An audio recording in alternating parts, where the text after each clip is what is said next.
For more than 12 centuries, pilgrims have traveled to northern Spain in search of spiritual fulfillment and emotional comfort. Stuart Lancaster has only to alight from Leinster's team bus at Bilbao's San Mamés Stadium rather than walk the trail to Santiago de Compostela, but, after 2.5 years, his journey to professional redemption is finally complete. The Champions Cup final against Racing 92 is not just about one man, but it is a particularly resonant day for England's erstwhile coach. The last must-win showpiece games his family attended were in 2015 when England were bowing out of their home World Cup at Twickenham. A big occasion for rugby lovers in Dublin, Paris and the Basque Country also marks a personally significant return to the sunlit uplands for Lancaster and his wife, Nina, their 2 children, parents and friends. Those who assume sacked English coaches simply shrug their shoulders and ease into another highly paid role are oblivious to the stark reality. Cumbrian farmers' sons never wallow in self-pity, but even Lancaster's positivity drained away during 2016 when he was jobless with no clear route back into top-level rugby. This week, in a small room on Dublin's south side, it all finally came tumbling out. The main thing was a lack of purpose. Not having a team to coach was really eating away at me, not being able to put anything right and just having to sit there thinking about it. It is very difficult when you are out of work. But for a series of unexpected coincidences, he might still be in Leeds agonizing over what might have been. The first emerged on the eve of the 2016 domestic season when Leinster's defence coach, Kurt McQuilkin, headed back to New Zealand at short notice because his sister was ill. By sheer luck, Lancaster used to play with Simon Easterby, Ireland's forwards coach, whose brother Guy was the Leinster manager. When Lancaster's name first came up in the Ireland office, the nearest man across the desk was Andy Farrell, previously a member of his England coaching staff. Even now Lancaster sounds immensely grateful. If this role hadn't come up, I don't know how it would have played out. There was certainly nothing else in the pipeline. There was no time for am I or am I not good enough to be coaching at this level? It was a case of, you are in because we're at Glasgow on Friday. The existence of direct flights from Leeds to Dublin also avoided having to uproot his 2 children, Sophie and Dan, from their A-level studies. All those dawn airport dashes through the snow to catch his twice-weekly flights have been worth it. At his first team meeting, Lancaster told the players they could win in Europe. My opening line was, "I think we can do great things here." And now they are 80 minutes from doing so for the first time since 2012. Their still improving squad are increasingly the envy of Europe, and the players are glowing about Lancaster's technical input. Among the believers is their tactical kingpin Johnny Sexton, another instrumental figure in his recruitment.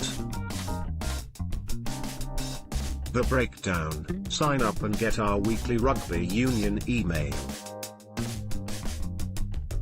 Johnny texted me and said, "Let me know what you need me to do to help get it over the line." That is pretty powerful coming from a guy who we played against 5 times with England. Which begs several tantalizing questions. Could it be that Lancaster would make a better international coach now than the less experienced model hired by England after the incident-packed 2011 World Cup campaign in New Zealand? Ireland have already drafted in Farrell, after 2019, there are likely to be a number of vacancies in all sorts of interesting places. Alternatively, I really enjoy the day-to-day element of club coaching. Could this most approachable and personable of sporting figures may yet conclude he is naturally more suited to club and provincial team preparation? As things stand, it gives him the same match-day buzz without the managerial distractions that restricted the amount of hands-on coaching he did with England. Wherever he goes next, he has promised not to make that same mistake again. Not being the formal number one, with Leo Cullen, the Leinster director of rugby, also does not bother him. I am quite happy to take on responsibility and decision-making if needs be, but I don't have to be the number one. Wayne Smith is a good example. He was coaching New Zealand. Then he went to Northampton. Then he came back and worked under Graham Henry. I don't want to give the impression I wouldn't want to go back and be a number one at some point, but it works at the moment for me. As long as I've got a strong role, that would be fine. He does admit that watching England from afar can still be tricky, particularly when a Leinster-heavy Ireland beat his former charges at Twickenham in March. You can't help but look and see how the team are doing. You are so invested in it. Lancaster's team never lost 3 championship games on the trot or finished 5th, but he remains faithful to the players. England are still a great team. I wouldn't read too much into the Six Nations, it came down to small margins.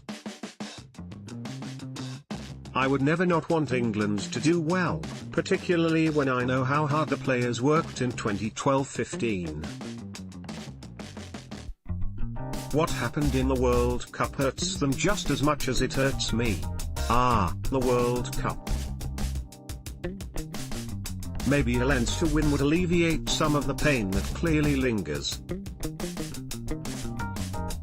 Obviously, I still look back with huge regret that we didn't do better. Things didn't go well for about half an hour of the Wales game, and that changed everything. In a results-based business, the fallout was never going to be pretty. It's tough, particularly for my parents, when criticism is coming your way.